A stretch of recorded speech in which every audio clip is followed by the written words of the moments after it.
مهمان آخر آلبوم شاخ قرمز پوتک لو رفت. اگه میخوای بدونی آخرین مهمان آلبوم شاخ قرمز پوتک کیه، بهت پیشنهاد میکنم تا آخر این ویدیو همراه من بمونی. سلام به ستونان رپ فارسی، امیدوارم حال دلتون هر کجا که هستید خوب باشه. ستونا خوبی؟ چه خبره آقا؟ حال میکنید با اینکه داریم ویدیو هر روز آپلود میکنیم و سر مسائلی اونم میخواستم، امروز جمعه است و من میخوام این ویدیو رو منتشر کنم، ولی از اونجایی که اینترنت کلا ضعیف شده و بیشتر وی پی ان ها کلا از کار افتادن و مجبور میشم اینو بذاریم واسه شنبه صبح یا بعد از ظهر احتمالاً آپلود کنیم. اگه تونستم که همین امشب آپلودش میکنم، میاد بیرون میبینید که آقا چه خبر قضیه و چی قراره بشه. سر یکی از مسائل، یعنی یه دونه که 5 6 تا بود دیگه، دونه این که حالا یه چیزی اتفاق افتاد واسمون که نتونستیم ریاکشن ها رو کامل آپلود کنیم و 2-3 تا ریاکشن رو گرفتیم، بازم نتونستیم کامل آپلود کنیم. هیچ جوره نشد آقا ما این ریاکشن یا حالا این آلبومی که اومد و کلا آپلود کنیم و کلا مثل آلبوم قبلی پوشش بدیم. و وضعیت نت ایران اینجوری بود که این اتفاق افتاد و خب نشد بالاخره ما آپلود کنیم. وی پی ان همون ضعیف بودن یکم به خاطر همین. ستون از بحث اصلی زیاد دور نمیشیم، زیاد نمونده 1000 تا بشیم. خیلی شخصا دوست دارم 1000 تا رو بشم واقعا، چون یه جشنی خلاصه، جشن نه یعنی یه چیزایی بود که قرار 1000 تا بشیم بهتون بگم و انجام بدیم داخل ویدیوها. یعنی روزی که 1000 تا شدیم یه ویدیو می‌سازم به نام 1000 تایی شدن و کسایی که من دنبال کرده باشن گل دادم قبلا تو ویدیو قبلی، ولی خب بازم نمیگم کسایی که دنبال نکردن یا برن ویدیو قبلی رو ببینن یا سورپرایز بشن داخل ویدیویی که برای 1000 تایی شدن اون میاد. زیاد نمونده، کلا 850 تا شدیم و خیلی کم مونده. اگه شما یه حمایتی ریز بکنین، سابا بزنید، ما میرسیم به 1000 تا. ستونان دیگه خیلی الان معطلتون کردم، مستقیم میریم ادامه ویدیو و ببینیم آقا شاخ قرمز آخرین مهمان چی شد و یه توضیحات کوچیکی در مورد اینکه پوتک قراره بره داخل لیبل تراویس اسکات و یه سری مدرک که واسهتون آوردم بریم ببینیم. ستونای گنگ، آلبوم شاخ قرمز با 12 تا ترک دیروز منتشر شد. این آلبوم 12 تا موزیک ویدیو با آرتیست‌های فراوان، یعنی کل آرتیست‌های مارکت رپ فارسی بیشترشون بودن. بیشتر از بچه‌ها نسل 4 دعوت شده بود، پوری، گندم، تونی بیشترشون. البته با اینکه 2 تا ریاکشن کانال آپلود کردیم اون چنل، میتونید برید همون 2 تا رو هم ببینید. بیشترین ویو رو تا به الان موزیک ویدیوی گاتپوری با پوتک گرفت و اما خب شاید واسهتون یعنی سوال باشه که چرا این ویو رو، این اسم خوبی داره، این موزیک ویدیوی پوری و چیز گرفتم، ولی خب بچه‌هاتون میگم که قضیه اینه که آقا 2 تا موزیک ویدیو خفن درست شده بود، چون پوری هم موزیک ویدیوش خیلی باحال در میاد، یعنی داخل موزیک ویدیوهاش واقعا اینجوریه که خیلی خوب و میتونه خوب اجرا کنه اون اکتا رو و به خاطر همین قضیه خب اومد این قضیه اتفاق افتاد و اومدن که یه موزیک ویدیو درست کردن که ویوش هم واقعا تا به الان ترکیده. ستون گنگ، میریم سر مسئله بعدی. ترک لیدوکاین تتل اومد بیرون و تتل همین الان هم ناراضیه، چون با گذشت 24 ساعت کلا 80 کاویو خورد و این یعنی صفر، هیچ درآمدی. شاید مثلا بهتون میگم $30 کلا 1,000,000 تومان، 1,500,000 درآمد داده باشه تا این موزیکش و یوتیوب تتل زیاد درآمدزای فعال نیست و خیلی درآمد کمی رو میگیره. ولی خب آلبوم پوتک روی یوتیوب کمتر از 7 ساعت 2 میلیون ویو گرفت که یک ویوی خیلی پشمریزونه، چون خب پوتک هم بالاخره یوتیوبر دیگه و یوتیوبش توجه میکنه و موزیک ویدیوهاشو میبره صفحه اول گوگل. ولی خب اما یه بحثی اینجا به وجود میاد که من یه سری اومدم ویدیو ساختم که یه نفر اومده بود تو لایو تتل با نام پوتک که خیلی از رسانه ها اون اومدن زدن و منم رفتم زدم، یعنی پشمریزون بود واقعا، این همه هیت گرفته من شما. خب من نمیدونستم ستون اصلا، چه میدونم واقعا اون صحت داره نداره.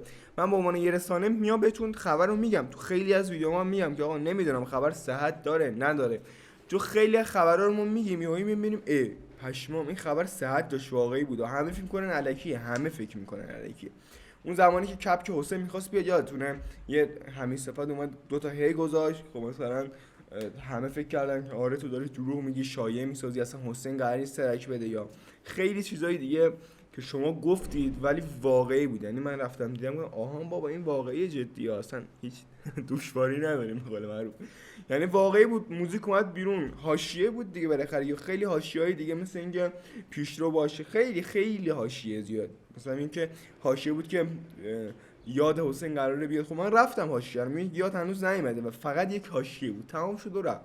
خیلی از ویدیو که من میسازم بر اون محور حاشیه میره جلو و منبع هامم سعی میکنم معتبر باشن و این به بعد سعی میکنم منبع‌ها رو داخل ویدیو بزنم که شما ببینید من این خبر از کجا دارم میارم بهتون میدم. آقا همین اتفاق افتاد دیگه، چند روز پیش واسه ما اومدیم شروع کردیم گفتن خبر. پوتک اومده بود یه پیام گذاشته بود داخل لیدو کاین و شما اومدید کلی هیت دادید، در صورتی که فکر نکردید پوتک هنوز یک آلبوم، یعنی آلبومش یک مهمان داره که مهمان 13 هنوز معرفی نکرده اونو، و شما بدون اینکه حالا فکر کنید چیه قضیه اومدید حالا هیتو دادید دیگه، خلاصه گفتید آره تو نمیدونم خوردید نبود. خب دوستان یه دونه هنوز مونده دیگه، یه دونه کی میتونه باشه؟ یا حسین باد باشه، نه یا شاهین نجفیه، یا تتله، یا فدایی دیگه. بیشتر این سه تا که دیگه کسی نیست، یا فداییه یا حسین، نه حسین که اصلا نیست، یا فداییه یا تتله یا شایست دیگه، بین این سه چهار تا میگذره دیگه، درسته؟ در صورتی که من داخل نظر سنجی هم که گذاشتم 5 تا آرتیست گفتم یکیش میاد، حالا معلوم نیست یکی کدومه، شاید تتل بیاد، شاهین نجفی بیاد، فدایی بیاد، نمیدونم پوتک کیو برداره بیاره، معلوم نیست بازم ستونا. ولی خب خبره دیگه، شما فقط میشنوید، ممکنه اون موزیک بیاد بیرون ممکنه نیاد بیرون و خلاصه موظفیم که خبر رو بدیم. دمتون هم گرم که حمایت میکنید خبر رو، اما یعنی رسانه‌ای ما دنبال میکنید. اما خب ستونای جنگ این مسائلی که بهتون میگم یه ذره پیچیده شده، یعنی آره دیگه یه ذره که نه خیلی پیچیده شده. آقا قضیه اینه که پوتک گفته که قراره دیگه فعالیت نکنه، یعنی کلا قراره دیگه فعالیت نکنه داخل مارکت رپ فارسی و به گفته خودش آخرین آلبومشه.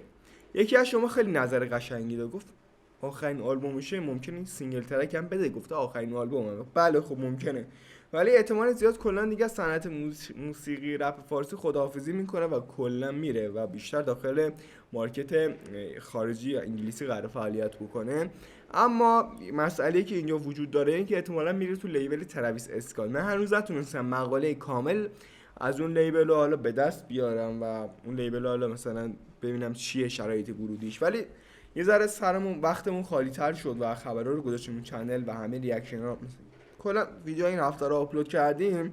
یه تحقیق خیلی جامع انجام میدم در موردش، ببینم که آره واقعا قراره مثلا بره تو لیبل ترویس اسکات، چه شرایطی داره، مثلا شرایط ورودیش چیه، چی میخواد، این چیزها رو من حتما تحقیق میکنم و یک ویدیو کامل به شما میدم دیگه. امیدوارم که زودتر به 1000 تا برسیم، زیادم البته نمونده.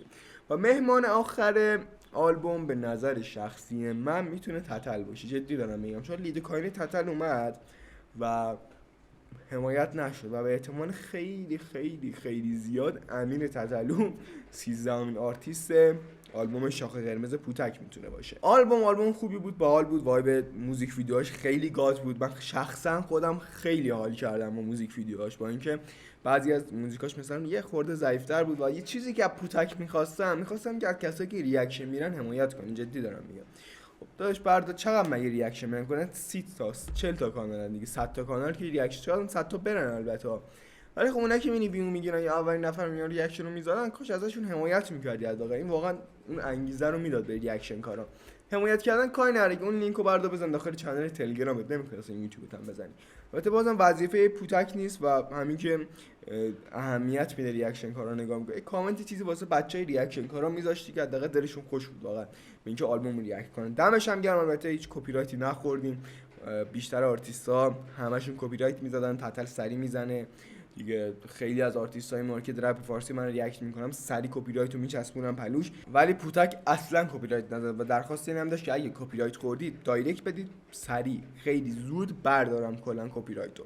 خلاصه کل حواشی آلبوم این بود. آلبوم تمام شد، با فردا و پس فردا شروع میکنیم مجدد رفتن رو خبرها و یه سری سورپرایزی که داخل این هفته به صورت ویدیو منتشر میکنم. ستونای گنگ یادتون نره کانال یوتیوب سابسکرایب کنین، زنگوله رو بزنین. اگه این ویدیو بالای 1 ویو بخوره تا هفته بعدی من ویدیوی ترویس اسکات هم واسهتون حتما میسازم. البته آقا یک کارو ولش کن، اگه این ویدیو 200 تا لایک بخوره، 200 تا لایک بخوره، من ویدیوی بعدی رو میسازم و در مورد ترویس اسکات بهتون میگم که ورودیش چقدر و چه جوری پوتک وارد شده. به احتمال خیلی زیاد وارد میشه، چون پوتک آدمی نیست که الکی بخواد تبلیغ برندی رو یا لیبلی رو بکنه. مثلا من میرم نایک رو میپوشم، پیرن نایک رو میپوشم، مثلا خب چیه دلیلش؟ این که مثلا اون نایک دیگه خیلی برند معروفیه، ولی لیبل ترویس اسکات اونقدر مثلا گنده مونده نیست، میدونید. خب نایک فرق داره، این که از شما بگی بچه جوون میپوشه نایکیو، از بچه 2 ساله میپوشه تا مثلا پیرمرد 90 ساله، پیرزن 90 ساله. به خدا میگم و خب فرق داره کلا قضیهش با این لیبل ترویس اسکات. ستونای گنگ دمتون گرم که تا اینجای ویدیو همراه من بودید. یادتون نره که کانال یوتیوب رو سابسکرایب کنید، زنگوله اصلا فراموش نشه، چون ویدیو میدیم اولین نفر باشید میایید میبینید. زیادم نمونده 1000 تا شدنمون، یه سابو بزنید کاری نداره به خدا، اون دکتر قرمز بزنید، زنگوله رو بزنید حالت آل که بتونید ویدیو بعدی رو ببینید. خیلی دوستتون دارم ستونای گنگ، به امید دیدار.